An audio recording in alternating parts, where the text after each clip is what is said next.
So once you've taken out the device from its box and its packaging, just plug it in, and we usually just wait for the green light to turn on once you put in, because the green light says that it's going to be a preheat at the ideal temperature. It's kind of like an iron, you just wait for that little light to go on. And so I'm using a muffin that's been sliced in half, 1 egg, and 2 sticks of pre-cooked bacon. You can't use raw meat on this device. It will only cook the egg, so don't use raw meat.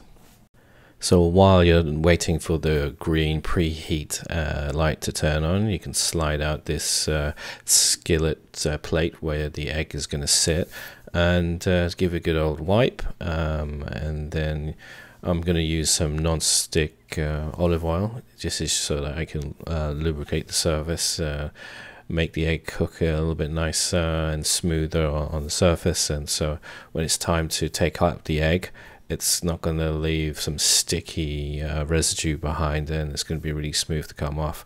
So you can just spray and dab on the oil onto the surface, and place the skillet back into place.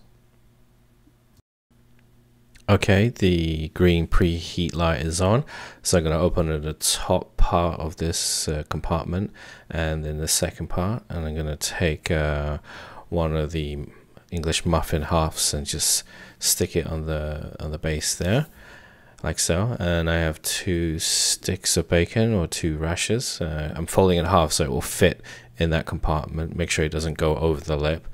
I'm going to evenly place it on the other side there. And you can put cheese as well, and ham. Make sure it's just the cooked meat, as I was saying before.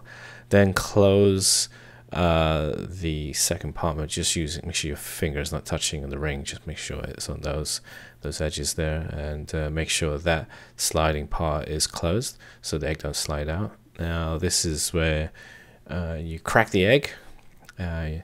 You can actually crack it directly on it. Some people want to mix it into making an omelet. You can do that, that's fine, but I just can't be asked to make an omelet. I just want this thing to be made.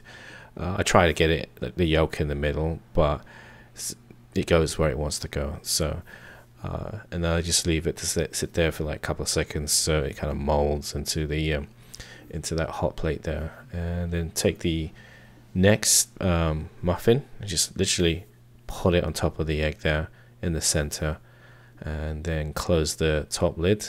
Make sure it's closed flat, and then usually I put about 4.5 minutes is good. 5 minutes is just as good as well, so just wait for that to happen. And once it's done, it's going to make a beeping noise. It will stop by itself, or you can press the button to stop it. And then it's ready. Open the top compartment. Make sure you slide that skillet to the side. Can you hear that noise? It's the sound of success. And then take your fork and or utensil, make sure you flatten it so it goes through the first ring. Make sure you carefully lift that up, and then use your utensil as well to push down that top part of the muffin through the other ring. So now it's just sitting on the bottom plate, and then it's ready to be slid over to the plate and right into your belly. Voila!